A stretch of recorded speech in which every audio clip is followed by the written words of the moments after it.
72 in Forsyth County, Winston-Salem. As the legislative Black Caucus moved about its business this session, we continue to speak with our constituents across the state regarding their hopes and their dreams. One theme that we found over and over again that was consistent: the people want leadership who will work united. They want leadership who will unite, because at the end of the day, that's what this exercise we call legislating is supposed to all be about: setting the stage for achievement of a common goal. The Legislative Black Caucus has tried individually and collectively to promote that very sentiment throughout this session. We've adhered to the idea of creating legislation that promotes ideas over ego, that promotes facts in front of fear, that promotes people over politics. Unfortunately, as you've heard from my colleagues and as you saw this week, the budget passed in the House chamber does not adhere to those sentiments in a way that is in the long-term best interest of the people of the state of North Carolina. Sitting in that chamber yesterday and listening to the impassioned debate from both sides gave me a lot of time to reflect on how lucky I am and we are to serve here with these great individuals, and especially with the individuals and my colleagues here in this room.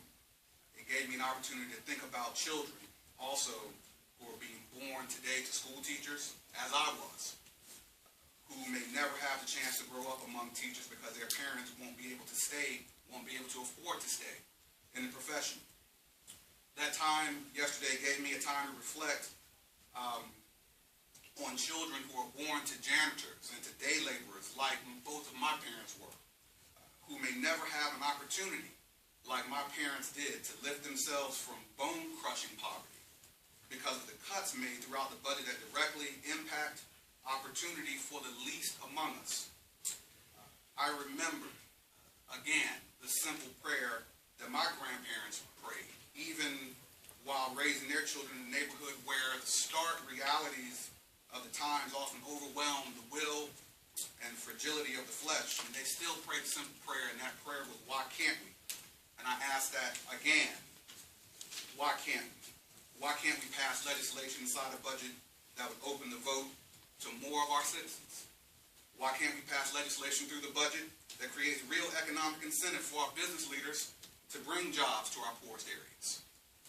Why can't we pass legislation through our budgeting process that shows compassion for some of our wayward youth and will give them a second chance at life? Why can't we? Well, we can. I stand in front of members of the Legislative Black Caucus who proposed all of these ideas this session, and many of those ideas were never even heard. Representative Kelly Alexander, HB 102. That's online voter registration. Representative Yvonne Holly, HB 957. That's tax incentives to eradicate food deserts in our poorest neighborhoods. Representative Annie Mobley, HB 725. That's young offenders, the Young Offenders Rehabilitation Act. All of these acts were proposed by members of the Legislative Black Caucus, and many of them were never heard. Ladies and gentlemen, when we work united as one house, the people's interests can be served. When all of our ideas in this chamber are recognized and honored, Black Caucus, Democratic Caucus, Republican Caucus, when those ideas are honored collectively into one caucus, a caucus that serves the people of the state of North Carolina, when we believe in that power of one going forward, all things are going to become possible. And the Black Caucus will continue working hard to that end as we did this entire session. Thank you very much.